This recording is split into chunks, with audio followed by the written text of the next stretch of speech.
Bismillahirrahmanirrahim. Assalamualaikum warahmatullahi wabarakatuh. Perkenalkan, nama saya Nur Ilmi, NIM 09105803190003, Prodi Ilmu Pemerintahan. Pada video kali ini saya akan memaparkan materi dari mata kuliah Sistem Pengawasan dan Pengendalian Pemerintahan. Pengawasan terhadap pelaksanaan APBD. 1. Pelaksanaan terhadap pelaksanaan APBD. Keterlambatan penetapan APBD terhadap pengelolaan keuangan desa adalah terkendalanya penyelenggaraan pemerintahan desa di bidang pembangunan desa, program pembinaan desa, program pemberdayaan desa, dan terganggunya pelaksanaan pelayanan publik. Faktor-faktor yang menyebabkan keterlambatan penetapan APBD desa adalah A. Adanya keterlambatan dalam penyusunan rancangan KUA, PPAS, dan RAPBD sehingga terlambat disampaikan kepada DPRD pejabat bupati. B. DPRD tidak melaksanakan fungsi anggarannya dengan baik, yakni membahas dan memberikan persetujuan terhadap KUA, PPAS, dan RAPBD. C. DPRD mengutamakan kepentingannya dalam pelaksanaan fungsi anggarannya saat pembahasan RAPBD. D. Adanya ketidakpercayaan dari DPRD terhadap pejabat eksekutif dalam penyusunan APBD. E. Kurangnya kompetensi dari anggota DPRD dalam melakukan pembahasan APBD. F. Peraturan tentang pedoman penyusunan APBD yang diterbitkan pemerintah selalu mengalami perubahan setiap tahunnya. G. Alasan politik, yakni adanya pertentangan politisi antara sebagian anggota DPRD dengan penjabat bupati. Upaya yang dapat dilakukan untuk mengatasi keterlambatan dalam penetapan APBD dengan cara A. Peningkatan kompetensi dan kapasitas bagi pihak-pihak yang terlibat dalam penyusunan APBD melalui BIMTEK maupun workshop tentang penyusunan APBD. Dalam pelaksanaan BIMTEK tersebut perlu adanya penggabungan peserta dari TAPD kepada SKPD dan anggota DPRD. B. Membina hubungan harmonis antara eksekutif dan legislatif.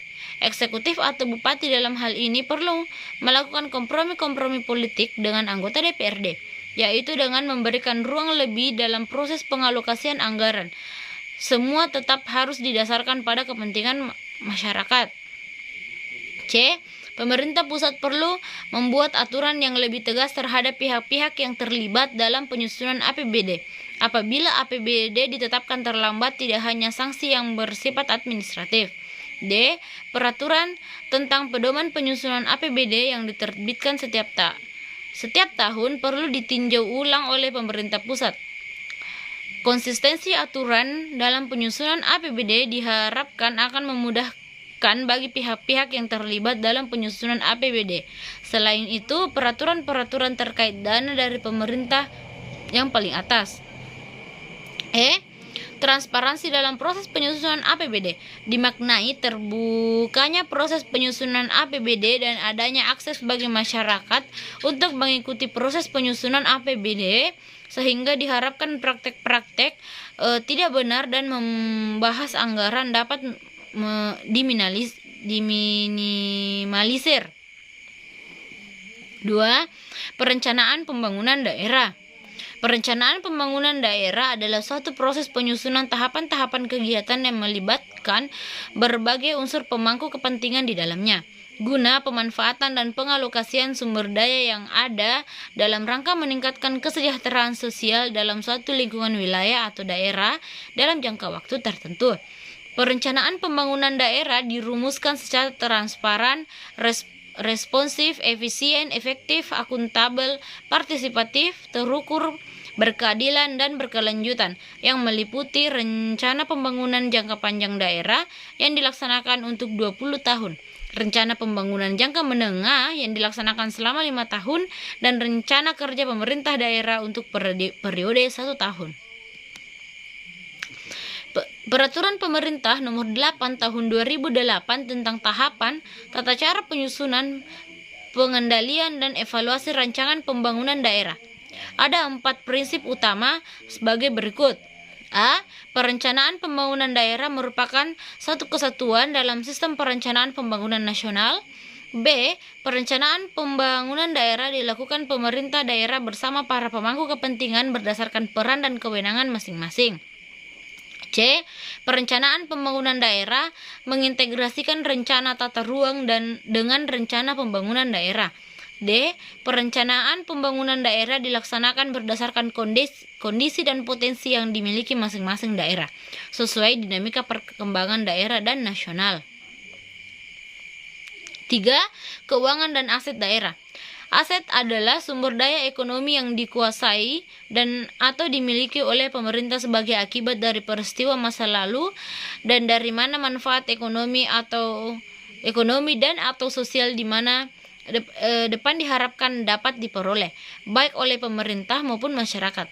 Dalam Permendagri nomor 17 tahun 2007 bahwa yang dimaksud dengan pengelolaan barang daerah adalah suatu rangkaian kegiatan dan tindakan terhadap daerah yang meliputi 1. Perencanaan kebutuhan dan penganggaran, 2. Pengadaan, 3. Penerimaan, penyimpangan dan penyaluran, 4. Penggunaan, 5.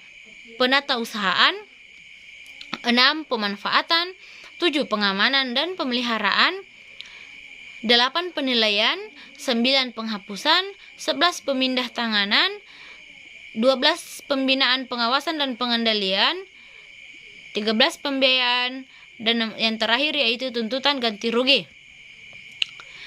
Prinsip-prinsip dasar dalam pengelolaan aset daerah secara efisien dan efektif serta menciptakan transparansi kebijakan pengelolaan aset daerah. Terdapat 3 prinsip dasar yaitu 1. Adanya perencanaan yang tepat, 2. Pelaksanaan atau pemanfaatan secara efisien, efektif. Yang ketiga yaitu pengawasan atau monitoring.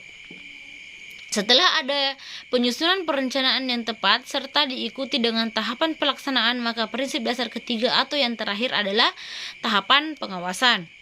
Mungkin cukup sekian hasil pemaparan dari saya. Assalamualaikum warahmatullahi wabarakatuh.